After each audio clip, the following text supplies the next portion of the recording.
삼국지에 연방준비제도, 제롬 파월 뺨치는 경제학자가 있으니 유파입니다. 오늘 손찬이 형은 유파에 대해 탐구해봅니다. 유파의 자는 자초이며 영릉군 증량현 출신입니다.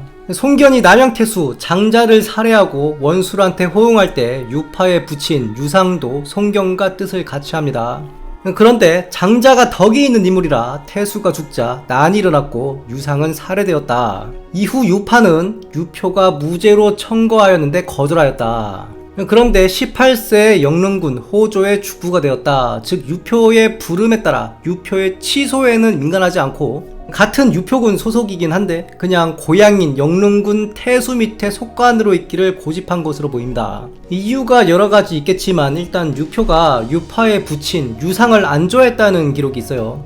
그래서 심지어 그 유상이 죽은 후 유표가 유파를 유인해서 죽이려 했다라고 하는데 당시 유표가 형주의 치수로 세운 곳은 남군 양양현이었습니다. 유파는 나중에 유비가 형주를 접수하기 직전까지도 계속 영릉에 붙어 있었거든요. 만약 이때 유표가 유파를 불렀을 때 갔다면 그 트집 잡혀서 죽었을 수도 있겠죠. 참고로 무죄는 자사급 이상의 인재를 청구하는 것으로 원 명칭은 수재인데 무죄, 그 유수의 이름을 피하여 보통 무죄라고 나오죠. 유표가 사망하고 208년에 조조가 남하하자 왕위가 유종에게 경무장한 수천만 줘라. 지형을 이용하여 요격, 조조를 사로잡겠다. 실제로 후대의 호삼성 선생은 이때 유종이 왕위의 의견을 채택했으면 조조가 망했을 거라 평합니다. 그런데 결국 부손이 돌짓고 팩폭을 날려버리죠. 유비도 못 막는 조조를 님이 어떻게 막아요. 그리고 유비가 조조를 막을 정도 인물이면 유비가 왜 님 밑에 있겠어요. 유종이 바로 항복해버립니다. 이때 유비가 달아나자 형초의 선비들이 유비를 따라갔다.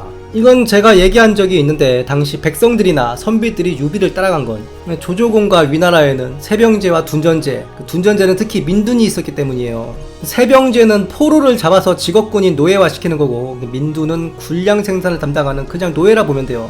무조건 포로가 되면 좋지 않은 상황입니다. 그런데 유파같이 이미 형주에서 관직을 하고 있고 게다가 똑똑이라면 등용될 가능성이 높죠. 그리고 이상할이 많지 유파가 유비를 싫어했습니다. 유언이랑 유파 부친이 친분이 있다는 기록이 있긴 있는데 아무리 그렇다 해도 입촉 전부터 유비를 꺼려했거든요. 암튼 그 적병 및 오림에서 조조가 패합니다. 패하면서 황계한테 형남을 귀순시키라 했는데 황계가 발을 빼는 거죠. 유파가 더 적임자다. 이에 유파가 유비가 형주를 취하게 될까봐 두렵다. 이게 사실 뉘앙스가 황계도 발 빼고 나만 놔두고 가는 거냐 이런 얘기거든요. 그러니 조조가 걱정하지 마라. 만약 유비가 득세하면 내가 직접 육군을 이끌고 다시 올 것이다. 그런데 결과는 이미 유비가 형남의 장사, 영릉, 계양을 다 털어 먹어버렸죠. 당연히 조조의 대군은 오지 않았다. 유파가 가장 싫어하는 그림이 돼버린 건데 이때 제갈량이 유파를 설득했지만 유파는 유비에게 항복하지 않고 교지의 사섭에게로 도망하였다. 이때 성을 장씨로 바꾸고 사섭에게 의탁하였는데 사섭과 틀어져서 탈출을 꾀하다 익주 장가군에서 익주 태수한테 붙잡히는데 아마 조조나 사섭 진영에 있던 인물임을 알아보고 간첩죄 이런 걸 겁니다. 처형 직전에 익주의 주부가 유파가 예사 인물이 아님을 알아보고 처형을 말리고 유장을 만나게 하였다. 유파에 붙인 유상이 과거 유장에 붙인 유언을 효렴으로 청구하였기 때문에 반가워하였다. 그뿐만 아니라 나라의 중대한 일을 의논하였다. 물론 배송지는 배송지주에서 유상이 유언을 효렴으로 청구한 것은 오류라고 지적을 하였는데 이 유상의 생몰과 그 전의 기록이 확실하게 알려지지 않는 한 오류라고 보긴 어려워요. 왜냐면 유언이 강하 출신이고 유상이 강하태수를 한 적이 있기 때문입니다. 유상이 강하태수를 할 때 이미 유언이 국영의 지위에 올랐다 해서 그 관계가 성립이 안 되는 건 아니거든요. 황조만 해도 강하태수를 무슨 번국마냥 상당히 오래 해먹었고 황조처럼 무단 점령한 사례가 아니라 해도 과거 부임했던 곳을 또 보내는 경우도 있습니다. 암튼 유장은 이러한 인연이 있는 유파를 우대하여 책사로 삼고 나란 일을 물어보는데 장로에 대항하고자 유비를 드리는 일에 대해서도 상의하는 거죠. 당연히 반대합니다. 유비는 영웅이라 일단 드리면 화가 미칠 것이다. 이는 마치 산에 호랑이를 풀어놓는 것과 같다. 그런데 유장이 장로를 토벌하기 위해 유비를 드리는 것으로 마음을 굳히는 거죠. 이에 유파는 병을 핑계로 두문불출하였다. 유파의 말대로 유비가 위화도 회군 오리지널 버전 가맹간 회군으로 통수를 지대로 때리는데 유비가 유파를 상당히 부하로 두고 싶어 했는지 유파의 몸을 상하게 하면 삼족을 멸할 것이다. 이에 어쩔 수 없이 유파가 유비군에 임관하는 겁니다. 유비는 매우 기뻐하며 유파를 좌장군 직속 서조 속관으로 두는 거죠. 드디어 유파가 유비군에 임관하게 되었는데 유파는 왜 유비를 피해 다녔느냐? 한 가지 추측해 볼 수 있는 일화가 있습니다. 유파가 사대부들하고는 꽤나 어울린 걸로 보이거든요. 위나라의 진군도 유파의 소식을 물어올 정도였고 제갈량도 유파를 유군자촌이 하면서 띄워준 걸 보면 사이가 괜찮았는데 유독 사이가 안 좋았던 부류들이 있거든요. 무인들이에요. 예를 들면 장비가 사대부를 귀하게 대하였다 나와 있는데 유파도 명망이 있다 보니까 장비가 유파를 찾아간 거죠. 근데 유파가 만나주지 않았다. 장비를 시정 잡배로 본 겁니다.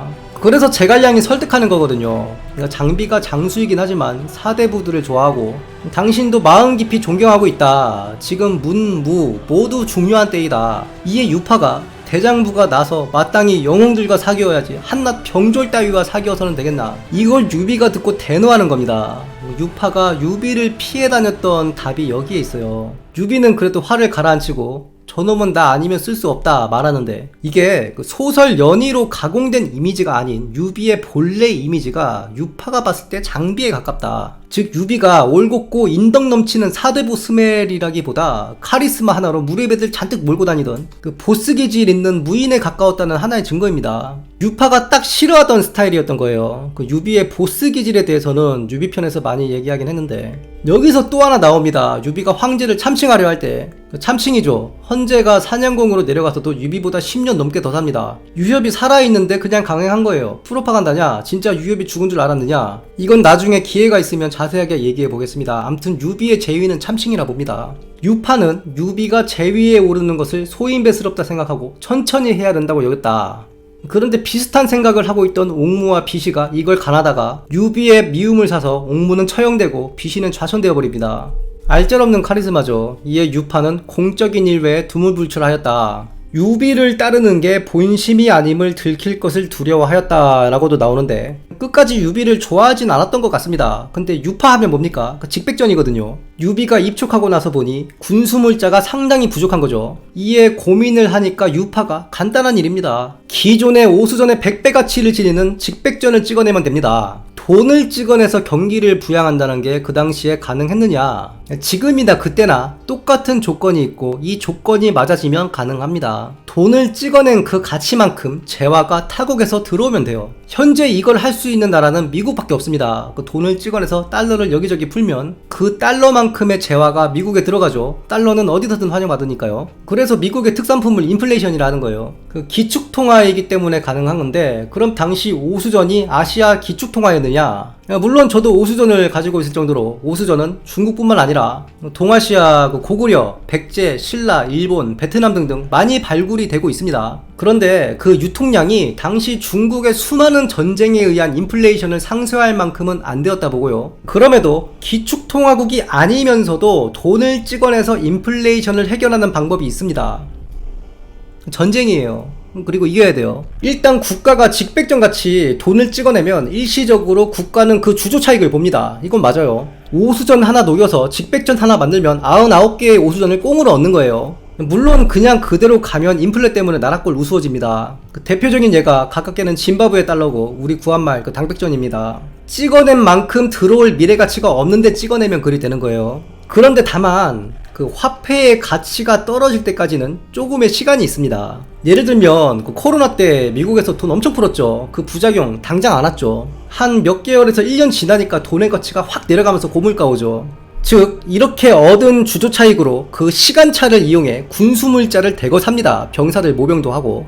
그리고 인플레 오기 전에 전쟁에서 이긴 다음에 전리품, 땅, 생산 담당 노예 이런 걸로 그 찍어낸 가치만큼 얻으면 돼요. 같은 이치로 유파의 직백전 발행이 제시되고 약 1년 뒤에 군수물자가 충만해져 유비가 전쟁을 일으킵니다. 그리고 한중을 취하고 한중왕에 오르는 거죠. 전쟁의 승리로 찍어낸 돈들에 대한 인플레도 해결이 되고 이 공으로 유파도 상서대에 들어갔다가 법정 사망 후에는 법정 후임으로 상서령까지 되는 거고 참고로 추후에 제갈량도 이런 경제 논리를 답습하는 겁니다. 전쟁하려면 돈 찍어내야 되고 돈 찍어내려면 전쟁을 해야 되거든요. 바로 그 남중정벌 게다가 여긴 구리강산도 있죠. 1차 북벌에서 퇴각할 때 제갈량이 어떻게 합니까? 서연의 가구 1천여 호를 납치해서 복귀합니다. 경제적 타격을 맨징하는 의미거든요. 유파의 다른 면모를 보면 이런 직백전 관련 그 경제 관료의 이미지 때문에 가려져서 그렇지만 그 유파가 촉과를 편찬하는 데도 참여합니다. 그 제도와 법을 보면 촉이 가장 합리적이거든요. 그 위나라 같으면 적군에 항복한 그 항장의 가족들은 바로 아오지행입니다. 그 민둥 같은 데 노역 보내는 거죠. 촉은 황건의 예도 있고 연좌제에 대해서도 상당히 합리적인 관점이 있었던 것으로 보입니다. 그 물론 오나라는 거의 야생이죠. 전쟁 중에 상관을 죽여도 출세하기도 하고. 아무튼 유비가 유파를 끝까지 기용을 하려고 한 그 인내와 노력이 헛되지는 않았다. 유파가 특히 경제학적으로 괜찮은 성과를 냈음이 확실하고요. 제갈량도 장막에서 계책을 내어 운영함은 내가 유파를 따라갈 수 없다 하였는데, 국가의 운영에 있어서 경제 분야의 제갈량한테 큰 영향을 줬을 거라 봅니다. 실제로 유파도 유비가 죽은 후 얼마 안 있어 죽고 나중에 제갈량이 다 혼자 하게 되는데, 전술했듯이 남중을 정벌하고 오수전을 복원하는 그 과정이 유파의 영향을 받지 않았다고는 말할 수 없거든요. 지금까지 촉연준 유파에 대해 알아봤습니다.